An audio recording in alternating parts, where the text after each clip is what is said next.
السلام عليكم ورحمة الله وبركاته.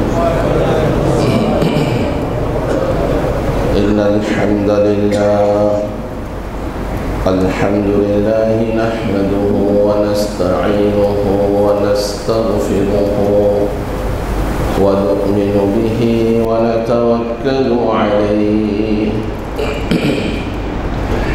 ونعوذ بالله من شرور أنفسنا ومن سيئات أعمالنا. من يهد الله فلا مضل له ومن يضلله فلا هادي له. ونشهد أن لا إله إلا الله وحده لا شريك له. ونشهد أن سيدنا وحبيبنا ومولانا محمدا عبده ورسوله. أما بعد فأعوذ بالله من الشيطان الرجيم. بسم الله الرحمن الرحيم. كنتم خير أمة أخرجت للناس تأمرون بالمعروف وتنهون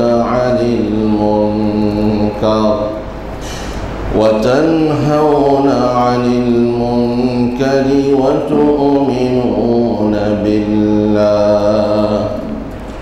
ولو آمن أهل الكتاب لكان خيرا لهم منهم المؤمنون وأكثرهم الفاسقون.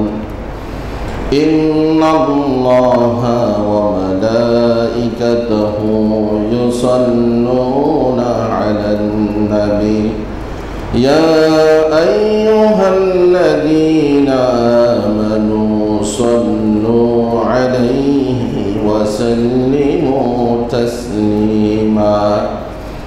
اللهم صل على محمد وعلى آل محمد كما صليت على إبراهيم وعلى آل إبراهيم إنك حميد مجيد. اللهم بارك على محمد وعلى آل محمد كما باركت على إبراهيم وعلى آل إبراهيم إنك حميد مجيد. سبحانك لا علم لنا إلا ما علمتنا إنك أنت العليم الحكيم. جزا الله عنا محمدا بما هو أهله. رب اشرح لي صدري ويسر لي أمري واحلل عقدة من لساني يفقه قولي. الحمد لله. উপস্থিত হযরত উলামায়ে কেরাম, মুসল্লিয়ানে কেরাম, সর্বস্তরের দ্বীনী ভাইরা, আল্লাহ তাআলা জাল্লা জালালুহু আম্মা নওয়ালুহুর দরবারে আমরা শুকরিয়া আদায় করছি, যিনি আমাদেরকে যথাসময়ে সলাতুল জুমআ আদায়ের উদ্দেশ্যে আল্লাহর ঘর মসজিদে উপস্থিত করেছেন। সবাই বলি আলহামদুলিল্লাহ। সাথে সাথে সালাত ও সালামের হাদিয়া প্রেরণ করছি সৈয়দুল মুরসালিন রাহমাতুল লিল আলামিন শফিউল মুজনিবিন মুহাম্মদুর রাসূলুল্লাহ সাল্লাল্লাহু আলাইহি ওয়াসাল্লামের প্রতি এবং দোয়া করছি, হে প্রভু, আপনি আপনার হাবিবকে জান্নাতের সর্বোচ্চ সম্মান দান করুন। সবাই বলি আমিন। সম্মানিত মুসল্লিয়ান কেরাম, আমরা গত জুমআয় আলোচনা করেছিলাম শৈশবে সন্তানদেরকে দ্বীন শেখানো জরুরি। বালেগ হওয়ার আগে যখন সে দ্বীনের ফরজ বিধান সম্পর্কে জানবে, তাহলে বালেগ হওয়ার পর থেকেই বালেগ হওয়ার সাথে সাথে সে ওই ফরজগুলো আদায় করতে পারবে। না হলে সে শিখবে কখন, আমল করবে কখন? এর পাশাপাশি বলেছিলাম, সন্তানকে যখন আপনি নৈতিকতা শিখাবেন, আদব শিখাবেন, আখলাক শিখাবেন, তাহলে এই সন্তানগুলো হবে ভালো মানুষ, সুসন্তান, ওয়ালাদে সালেহ। এরা হবে জাতির কাণ্ডারি, এরা হবে জাতির ভবিষ্যৎ, এরাই পৃথিবীকে ভালো কিছু উপহার দিতে সক্ষম হবে। আজকে আমরা আলোচনা করব ভিন্ন একটি বিষয়। সেই বিষয়টা যদিও পূর্বের বিষয়ের সাথে রিলেটেড। আজকের বিষয়ের শিরোনাম হলো জুলুম এবং এই জুলুমের পরিণাম আর অন্যায়ের প্রতিবাদ। অন্যায়ের প্রতিবাদ যারা করবে না তাদের কি পরিণাম? সম্মানিত ভাইয়েরা, জুলম এটি একটি আরবি শব্দ। আজ-জুলম এর অর্থ হলো অন্যায়। আরবিতে এর অর্থ এইভাবে করা হয়েছে ডিকশনারিতে, ওয়াজউ শাই আলা গায়রি মাহাল্লিহি, যার অর্থ হলো যে জিনিস যেভাবে করা দরকার, যে জিনিস যেভাবে হওয়া দরকার, সেই জিনিস সেভাবে না করা, সেই জিনিস সেভাবে না হওয়া, এটার নাম হলো জুলম। এই জুলম এটা অনেক বিস্তৃত জিনিস। এই জুলম বিভিন্ন জায়গায় বিস্তৃত, অত্যন্ত কঠিন জিনিস। এই জুলমের আওতায় অনেক কিছু আছে, ছোট থেকে নিয়ে বড় পর্যন্ত, একজন মানুষকে হত্যা করা পর্যন্ত এই জুলমের মধ্যে শামিল। একজনের সাথে কথা বলার সময় তার সাথে যেভাবে কথা বলা দরকার সেভাবে কথা না বলে কর্কশ ভাষায় কথা বলা, এটাও জুলমের একটি প্রকার। একজনের সাথে ওয়াদা দিয়েছি, প্রতিশ্রুতি দিয়েছি, সেটা রক্ষা না করা, সেটাকে যদিও আমরা ওয়াদা খেলাফি বলি, এটাও এক প্রকারের জুলম। এই জুলম প্রথমত আমরা নিজের উপরে করে থাকি। এই জুলম প্রথমত আমরা নিজের উপরে অনেক বেশি পরিমাণে এই জুলম করে থাকি। তারপরে আমরা সন্তানদের উপরেও জুলম করি, নিজের স্ত্রীর উপরেও জুলম করি, নিজের মা বাবার উপরেও জুলম করি। আবার তার বিপরীত যেই নামগুলো উল্লেখ করলাম, তারাও ঠিক জুলম করে।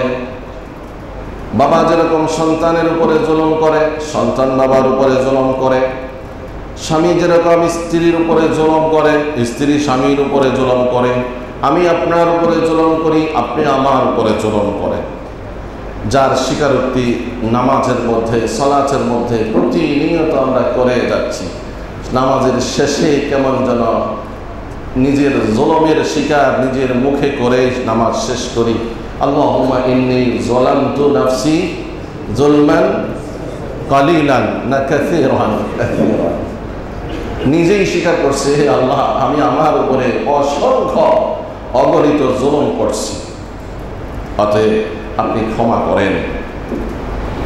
তো নামাজের মধ্যেও কি জুলম হয়? হয়। যেভাবে সালাতটা ঠিকমতো আদায় করা দরকার, সেইভাবে সালাত যদি ঠিকমতো আদায় না হয়, তাহলে জুলমের সংজ্ঞা দেন, সংজ্ঞায়িত হয়ে গেল। কারণ যেই জিনিস যেইভাবে করা দরকার সেটা সেভাবে করতে না পারা, এটাই জুলম। এই জলম অনেক সময় আমাদের ইচ্ছাই হয়ে যায়, আবার কখনো অনিচ্ছাই এই জলম হয়ে যায়। তাই জলম থেকে বাঁচা একেবারেই কঠিন আল্লাহর কাছে। সেজন্য তাওবা করতে হবে, ইস্তেগফার করতে হবে এবং আপ্রাণ চেষ্টা করতে হবে জলম থেকে যেন আমরা বাঁচতে পারি। জলম একেবারে নিষিদ্ধ জিনিস। আল্লাহ তাআলা জলমকে চিরতরে হারাম করেছেন। ইন্নাল্লাহা হারামা যুলমা আলাল্লাহ, আল্লাহ স্বয়ং নিজের উপরে জুলুমকে হারাম করে নিয়েছেন। তারপরে আল্লাহ তাআলা বলেন কোরআনের মধ্যে, ওয়াল্লাহু লা ইউহিব্বুয যালিমিন, জালেমদেরকে আল্লাহ তাআলা ভালোবাসেন না। ওয়ামা রাব্বুকা বিযাল্লামিন লিল আবিদ, আল্লাহ তাআলা তার কোনো বান্দা, হোক সে ঈমানদার হোক সে বেঈমান, কারো প্রতি আল্লাহ তাআলা যাররা পরিমাণও জুলুম করেন না। বলেন সুবহানাল্লাহ। এই জুলুম এটা সাধারণত যেটা ইচ্ছা করে যে জুলুমটা হয়, এই জুলুমটা হওয়ার পেছনে কারণ হলো মানুষের পরিণাম সম্পর্কে না জানা, যে আমার পরিণাম কি হবে, আমার এই জুলুমের শেষ কি, আখিরাতের জবাবদিহিতা, পরকালের ভয় ভীতি, এটা না জানার কারণেই সাধারণত ইচ্ছাকৃত জুলুমগুলো হয়। সম্মানিত ভাইয়েরা, এই জুলুম তো আমরা বুঝি, সমাজে জালেমের অভাব নেই, বিভিন্নভাবে জুলুম হচ্ছে এবং এটা হবে। যত নবুয়তের জামানা যত দূরবর্তী হতে থাকবে, তত সমাজে জুলুম এর পরিণতি, জুলুম আরো বেশি থেকে বেশি হবে। এক পর্যায়ে যে জুলুম করে জালেম, তাকেই মনে করা হবে যে সে ভালো মানুষ, আর যে তার প্রতিবাদ করবে তাকে মনে করা হবে সে খারাপ মানুষ, সে বিশৃঙ্খলা তৈরিকারী, সে ফাত্তান, সে ফিতনা সৃষ্টিকারী। কিয়ামতের আগে এমনই হবে। সম্মানিত ভাইয়েরা, তো জুলুমের পরিধি অনেক বেশি। নিজ থেকে নিয়ে, আপন সত্তা থেকে নিয়ে, আমার সাথে যাদের রিলেশনশিপ আছে, যাদের উঠা বসা আছে, সবার সাথে জুলুম হয়েই থাকে। এই ছোটোখাটো জুলুমগুলো সাধারণত মাফ হয় নিজেকে ছোট মনে করার কারণে। যার সাথে আমার উঠা বসা, তার কাছ থেকে ক্ষমা চেয়ে নেওয়ার মাধ্যমে এই জুলুমগুলো মাফ হয়ে যায়। একজন ভাইয়ের সাথে যেভাবে কথা বলা দরকার ছিল, আমি আর রাগের কারণে আমি শক্ত করে কথা বলে ফেলেছি, সেই সময় আমি যদি সরি বলি, আমি যদি বলি আফওয়ান, ভাই ক্ষমা করবেন, তাহলে তিনি ক্ষমা করে দিলে এই জুলুমটা ক্ষমা হয়ে যাবে। সম্মানিত ভাইয়েরা, কিন্তু আরও কিছু জুলুম আছে যেগুলো সাধারণত খুব সহজেই ক্ষমা হয় না। প্রথমত জুলুম দুই প্রকার। এক প্রকার হলো ফি হুকুকিল্লাহ, আল্লাহর হকের ব্যাপারে জুলুম করা, ইবাদত বন্দেগীর ক্ষেত্রে জুলুম করা। এটা তো আমরা করছি প্রতিনিয়ত। আল্লাহ তাআলার কাছে ক্ষমা চাইলে তিনি এটা ক্ষমা করবেন। আরেক প্রকারের জুলম হলো ফি হুকুকিন নাস, মানুষের হকের ক্ষেত্রে জুলম করা। সম্মানিত ভাইয়েরা, মানুষের হকের ক্ষেত্রে জুলম করার বিষয়টাও অনেক ব্যাপক, অনেক বিস্তৃত বিষয়। মানুষের হকের ব্যাপারে জুলম হাদিসে নিষেধ করেছে। মুসলিম শরীফের 2564 নম্বর হাদিস, কুল্লুল মুসলিমি আলাল মুসলিমি হারাম, একজন মুসলিমের সব কিছু অপর মুসলিমের জন্য সম্মানী। দামুহু ওয়া মালুহু ওয়া ইরদুহু, তার রক্ত, তার সম্পদ, তার সম্মান, এগুলো রক্ষা করতে হবে। কেউ যদি কারো রক্ত রক্ষা করতে পারল না, তার প্রতি জুলুমের কারণে, এটা অনেক বড় অন্যায়, এটা অনেক বড় অপরাধ। কারো রক্তের সাথে জুলুম করা অর্থাৎ কাউকে হত্যা করা। সম্মানিত ভাইয়েরা, ইদানিং আমরা দেখতেছি অনেক বেশি হত্যা সংঘটিত হচ্ছে, ছোট থেকে ছোট বিষয়কে কেন্দ্র করে, একেবারে সামান্য থেকে সামান্য বিষয়কে কেন্দ্র করে সমাজে রন্ধ্রে রন্ধ্রে বিভিন্ন জায়গায় এই হত্যা সংঘটিত হচ্ছে। ওয়া মালুহু একজন মানুষের মাল আরেকজনের জন্য নিষিদ্ধ, আরেকজনের সম্পদ অন্যায়ভাবে খাওয়া যাবে না, আত্মসাৎ করা যাবে না, জুলুম ছিনতাই করে নেওয়া যাবে না, চাঁদাবাজি করে দখল করা যাবে না। যদি কেউ এরকম করে তাহলে সে হলো বড় জালেম।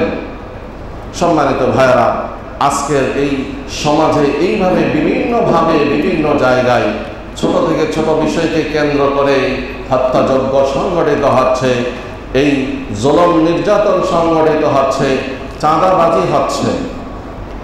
এগুলো আমরা দেখেও অনেক সময় চুপ করে থাকি। তো আজকে আমার মূল পয়েন্ট হবে যে জুলুম দেখেও যারা প্রতিবাদ করে না তাদের কি অবস্থা হবে, অথবা জালেমের জুলুম থেকে প্রতিবাদ করার দায়িত্ব কার, এই বিষয়কেই সামনে নিয়ে আজকে আমি আলোচনা করব। এই জন্যই সূরা আলে ইমরানের 110 নম্বর আয়াত তেলাওয়াত করেছি। অনেকেই হয়তো ভেবেছিলেন যে আমি হয়তো তাবলীগ সম্পর্কে আলোচনা করব। সাধারণত তাবলীগের আলোচনার মধ্যেই এই আয়াতটি তেলাওয়াত করা হয়, অথচ এই আয়াতের মধ্যে আল্লাহ তাআলা জুলুমের প্রতিবাদ করা সম্পর্কে দৃঢ় কণ্ঠে ঘোষণা করেছেন যে সমাজে যদি কারো সামনে কোনো অন্যায় হয় আর এই অন্যায়ের প্রতিবাদ যারা করবে তারা প্রকৃত সফল, আর যারা এই অন্যায়ের প্রতিবাদ করবে না তারা ব্যর্থ। আল্লাহ তাআলা ইরশাদ করেন সূরা আলে ইমরানের 110 নম্বর আয়াত, কুনতুম খায়রা উম্মাহ, তোমরাই সর্বশ্রেষ্ঠ জাতি, উখরিজাত লিন-নাস, তোমাদেরকে সৃষ্টি করা হয়েছে, বের করা হয়েছে মানুষের কল্যাণের জন্য। তোমাদের কাজ হলো প্রথমত মানুষকে সৎ কাজের আদেশ করা, তা'মুরুনা বিল মা'রুফ। এরপরে দ্বিতীয় নাম্বার কাজ হলো ওয়া তানহাউনা আনিল মুনকার, অন্যায়ের প্রতিবাদ করা। আমাদের সমাজে সৎ কাজের কিঞ্চিত সামান্য সৎ কাজের আদেশ থাকলেও অন্যায়ের প্রতিবাদ একেবারে নাই বললেই চলে। আপনি যদি দেখেন আমার পরিবার, অনেক সময় পরিবারের ক্ষেত্রেও আমরা অন্যায়ের প্রতিবাদ করতে ব্যর্থতার পরিচয় দিই। নিজের সন্তানদের ক্ষেত্রেও আমরা অন্যায়ের প্রতিবাদ করতে পারি না। কোনো কোনো ফ্যামিলিতে তো এমন আছে নিজের স্ত্রীর ক্ষেত্রেও অন্যায়ের প্রতিবাদ করতে সাহস পায় না সেই ভাই। নিজের স্ত্রী অন্যায় করে কিছু বলার সাহস রাখে না, প্রতিবাদ করতে পারে না, কারণ দীর্ঘদিন তাকে সুযোগ দিয়ে আসছে। এখন হঠাৎ করে কিছু বললে সে আরো বেশি ছড়াও হয়। ঠিক সন্তানদের ক্ষেত্রেও সন্তানেরা যখন অন্যায় করে মা বাবা প্রতিবাদ করতে পারে না, প্রতিবাদ করার কারণে বিভিন্ন জায়গায় হত্যা সংঘটিত হয়েছে। ইদানিং একজন শিক্ষক ছাত্রের অন্যায়ের প্রতিবাদ করার কারণে ওই ছাত্র কর্তৃক শিক্ষককে হত্যা করা হয়েছে। বলেন নাউজুবিল্লাহ। কিয়ামতের আগে যেই সমস্ত জুলুমের কথা সংঘটিত হওয়ার কথা আসছে শুরু হয়ে গেছে। একজন আত্মীয় শিক্ষক ছাত্রের অন্যায়ের বিরুদ্ধে কথা বলেছে, প্রতিবাদ করেছে, সেজন্য সুযোগ মতো সেই শিক্ষককে হত্যা করেছে। নাউজুবিল্লাহ। তো সমাজে এইভাবে বিভিন্ন জায়গায় আমরা প্রতিবাদ করি না, কারণ ভয় করি। চায়ের স্টলে, চায়ের দোকানে, গাড়িতে, অলিতে গলিতে মানুষ অন্যায় কাজ করে, কিন্তু আমরা দেখেও চুপ করে থাকি, মনে করি এটা আমার কাজ না। অথচ প্রতিটি মানুষের কাজ দুই প্রকারের কাজ, একটা হলো কিছু করণীয়, আরেকটা হলো বর্জনীয়। আর কিছু কাজ হলো যে নিজের সাথে সম্পৃক্ত, এই কাজের প্রভাব নিজের মধ্যেই থাকে। আর কিছু কাজ আছে এর প্রভাবগুলো সমাজেও এই প্রভাবে প্রভাবিত হয়। আপনি নামাজ পড়েন, আপনি হজ করেন, আপনি সিয়াম পালন করেন, এই প্রভাবগুলো আপনার মধ্যেই শুধু সীমাবদ্ধ থাকে। কিন্তু আপনি যখন নাহি আনিল মুনকার করবেন, অন্যায়ের বিরুদ্ধে কথা বলবেন, তখন এর প্রভাব আরেক ব্যক্তির কাছেও যাবে, সমাজে যাবে, রাষ্ট্রে যাবে, সর্বত্র যাবে। এটা অত্যন্ত কঠিন কাজ। হাদিসে আল্লাহ রাসূল সাল্লাল্লাহু আলাইহি ওয়াসাল্লাম এই অন্যায়ের প্রতিবাদকে 3টি ভাগে বিভক্ত করে দিয়েছেন। হযরত আবু সাঈদ খুদরি রাদিয়াল্লাহু তাআলা আনহু থেকে বর্ণিত হাদিস, রাসূল বলেন, মান রাআ মিনকুম মুনকারান ফালইয়ুগাইয়িরহু বিয়াদিহি, যে ব্যক্তি কোনো অন্যায় কাজ হতে দেখবে সে যেন নিজের হাতে এই অন্যায় কাজকে পরিবর্তন করে দেয়। অর্থাৎ অন্যায়কে ন্যায় দিয়ে পরিবর্তন করতে হবে। যেখানে অন্যায় অসংগঠিত হচ্ছে সেই জায়গায় বলিষ্ঠ ভূমিকা রাখতে হবে, রেখে ওই অন্যায়ের পরিবেশকে চেঞ্জ করে ন্যায় এবং হক ইনসাফ প্রতিষ্ঠা করতে হবে। এটি হলো প্রথম নম্বরের কাজ। দ্বিতীয় নম্বরের কাজ হলো ফাইল্লাম ইয়াস্তাতি ফাবিলিসানিহি, হাত দ্বারা যদি ওই অন্যায়কে বন্ধ করা না যায়, মৌখিকভাবে বক্তব্যের মাধ্যমে সমালোচনার মাধ্যমে এই অন্যায়ের প্রতিবাদ করতে হবে। যদি এটাও সম্ভব না হয়, ফাইল্লাম ইয়াস্তাতি ফাবিকলবিহি, তাহলে অন্তরের মাধ্যমে পরিকল্পনার মাধ্যমে এই অন্যায়কে বন্ধ করতে হবে। হাদিসে রাসূল বলেন ওয়াযালিকা আদআফুল ঈমান। আর 3 নম্বর পদ্ধতি যেটা, এটা হলো ঈমানের সবচাইতে দুর্বল স্তর। তাহলে বোঝা গেল আজকের এই সমাজে অন্যায়ের প্রতিবাদ হচ্ছে না, এটার কারণ, এটার সম্পর্ক ঈমানের সাথে। আজকে আমাদের ঈমানের দুর্বলতার কারণে আমরা এই অন্যায়গুলোর প্রতিবাদ করতে পারি না। আসলে দেখা যায় যারা মাঠে ঘাটে অন্যায় প্রতিবাদ করে বাহ্যিকভাবে তাদেরকেই ঈমানদার বলে মনে হয়। সম্মানিত ভাইরা, আমি নামাজ পড়ি, সময় মতো মসজিদে আসি, কোরআনুল কারীমের তেলাওয়াত করি, আর যদি ভাবতে থাকি আমি একজন ভালো মানুষ, তাহলে কিন্তু আমার দায়িত্ব শেষ হবে না। বরং অন্যায়ের বিরুদ্ধে আমাকে সোচ্চার হতে হবে, অন্যায়ের বিরুদ্ধে কথা বলতে হবে। আমি যদি প্রথম ক্লাসের প্রতিবাদকারী নাও হইতে পারি, দ্বিতীয় ক্লাসের তো অন্তত পক্ষে হতে হবে। সেটাও যদি না পারি, 3 নম্বর স্তরের প্রতিবাদী তো আমাকে হতে হবে। আর সেটা হলো অন্তরের মাধ্যমে এটা তাগয়ীর, পরিবর্তন করার চেষ্টা করা। উদাহরণ দিলেই সহজেই বুঝে আসবে। আজকে সমাজে একটা অন্যায় হচ্ছে, আমি ভাবতেছি আমার কি সম্পর্ক এর সাথে, অথচ ইসলাম বলে আপনারও সম্পর্ক আছে, কারণ আপনি একজন দায়িত্ববান মুসলিম, আপনি একজন সমাজের সুনাগরিক, আপনারও দায়িত্ব আছে।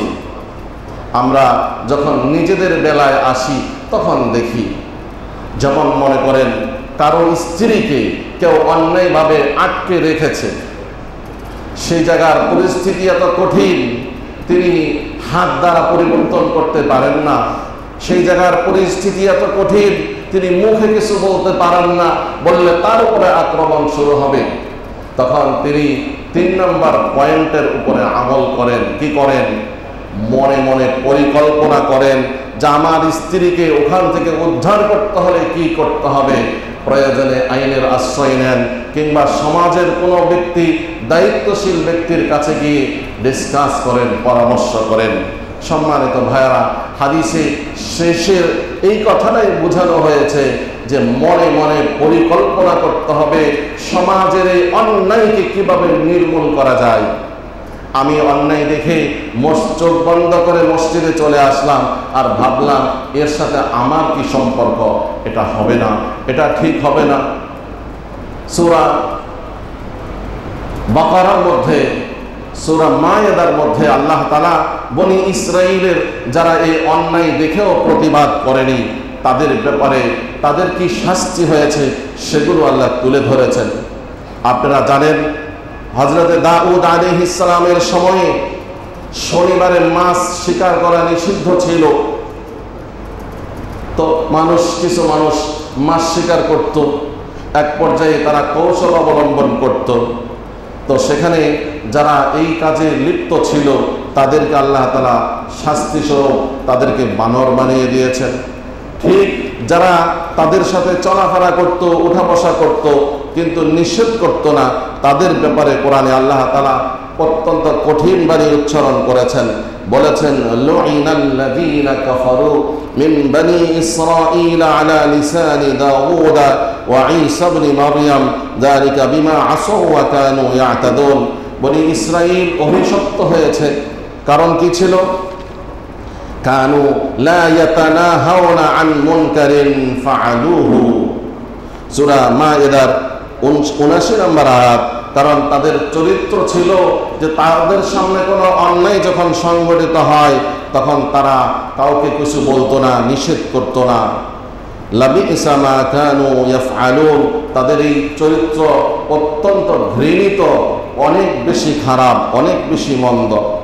সম্মানিত ভাইরা, তাই আসুন সমাজের যে সমস্ত জায়গায় অন্যায় হয়, অন্যায়ের এক এক সময় এক এক ধরন হয়, এক এক পদ্ধতি হয়। বর্তমানে বিভিন্ন জায়গায় দেখা যায়, বিভিন্ন জায়গায় শোনা যায় একটি স্লোগান, একটি শব্দ, একটি বাক্য, সেটা হলো চাঁদাবাজি। এই চাঁদাবাজির বিরুদ্ধে কেউ বলার মতো নেই। বিভিন্ন জায়গায় শুধু চাঁদাবাজিকে কেন্দ্র করে হত্যা পর্যন্ত হয়, একজন মানুষকে হত্যা করা হয়। নাউযুবিল্লাহি মিন যালিক। আপনি কি করবেন, সে কি করবে তার কাছ থেকে সামান্য চাঁদা নিয়ে? সমাজের চিত্র কোনোদিন পরিবর্তন হবে না যদি আমরা এই অন্যায়গুলো নির্মূল না করি, এই অন্যায়ের প্রতিবাদ যদি না করি। শুধুমাত্র আইন শৃঙ্খলা বাহিনী একাই কিছু করতে পারবে না। আপনার সমাজে অন্যায় হলে সমাজ থেকে এটার প্রতিবাদ শুরু হতে হবে। আপনার মহল্লায় অন্যায় হলে ওই মহল্লা থেকে এটার প্রতিবাদ শুরু হইতে হবে। সম্মানিত ভাইয়েরা, আল্লাহ তাআলা কোরআনুল কারীমে এই যারা চাঁদাবাজি করে, অন্যায়ভাবে আরেকজনের সম্পদ দখল করে, তাদের ব্যাপারে কঠিন বক্তব্য দিয়েছেন আল্লাহ তাআলা। কোরআনুল কারীমে আল্লাহ তাআলা বলেন, ইয়া আইয়ুহাল্লাযীনা আমানু লা তা'কুলু আমওয়ালাকুম বাইনাকুম বিল বাতিল। হে ঈমানদারেরা, পরস্পর একে অন্যের সম্পদ বাতিল পদ্ধতিতে অন্যায়ভাবে ভক্ষণ করবে না, চাঁদাবাজি করে ভক্ষণ করবে না, বরং একজন আরেকজনের সম্পদ বৈধভাবে খেতে হলে বিত্তিজারা, ব্যবসায়িক পদ্ধতিতে খেতে হবে, লেনদেনের মাধ্যমে খেতে হবে। আমি কিছু দিয়েছি আপনার কাছ থেকে, তার বিনিময়ে কিছু নিচ্ছি। কিন্তু বাতিল, অন্যায়ভাবে চাঁদাবাজি করে, শক্তি প্রয়োগ করে, চুরি করে, ডাকাতি করে, ছিনতাই করে যদি কেউ সম্পদ ভক্ষণ করে, কাল কিয়ামতের দিন এই সম্পদ তার জন্য বড় কাল হয়ে দাঁড়াবে। সহিহ মুসলিমের একটি হাদিস, আল্লাহ রাসূল সাল্লাল্লাহু আলাইহি ওয়াসাল্লাম বলেন, মান আখাযা শিবরাম মিনাল আরদি যুলমান, কেউ যদি কারো কাছ থেকে অন্যায়ভাবে জুলুম করে সামান্য জমি আত্মসাৎ করে, সামান্য টাকা পয়সা আত্মসাৎ করে, তাওয়াকাহুল্লাহু ইয়াহু ইয়াউমাল কিয়ামা মিন সাবঈ আরদিন, আল্লাহ তাআলা কিয়ামতের দিন ওই সামান্য জমিকে বড় করতে করতে 7 তবক জমিতে পরিণত করবেন এবং এগুলোকে শিকল বানিয়ে তার গলায় পরিয়ে দেওয়া হবে। কিভাবে দিবেন? আল্লাহর জন্য সেটা সম্ভব। বুখারী শরীফের 2466 নম্বর হাদিস। সম্মানিত ভাইয়েরা, এই হলো জুলুমের পরিণাম, এই হলো চাঁদাবাজির পরিণাম। সম্মানিত ভাইয়েরা, আমাদের সমাজের বিভিন্ন জায়গায় এই ধরনের চাঁদাবাজিগুলি পরিলক্ষিত হয়। সমাজকে ইসলাহ করা, সংশোধন করতে হলে আমাদের সকলের ভূমিকা রাখতে হবে। আমি দায়িত্বশীল যদি সরাসরি চাঁদাবাজিতে জড়িত না থাকি, আমার অনুসারীরা, আমার ভক্তরা যদি এই কাজে জড়িত থাকে আর আমি তাদেরকে সমর্থন করি, তাহলে সমপরিমাণ গুনাহগার আমিও হব। সম্মানিত ভাইয়েরা, কেউ অন্যায় করে গুনাহগার হয় আর কেউ নীরবতা পালন করার কারণে সমপরিমাণ গুনাহগার হয়। তাই এই সমাজকে একটি স্বচ্ছ, একটি পরিষ্কার, একটি ভালো সমাজ উপহার দিতে হলে সমাজের যে সমস্ত রোগ ব্যাধি আছে সেগুলোর ট্রিটমেন্ট আগে প্রয়োজন। আর তার মধ্যে মানুষের যে লোভ, এই লোভ আগে দূর করতে হবে। সম্মানিত ভাইয়েরা, আল্লাহ তাআলা দিনকে রাত করেন, রাতকে দিন করেন আপনার আর আমার পরীক্ষার জন্য, আমার আর আপনার বুঝার জন্য। কুলিল্লাহুম্মা মালিকাল মুলক তুতিল মুলকা মান তাশা ওয়া তানজিউল মুলকা মিম্মান তাশা ওয়া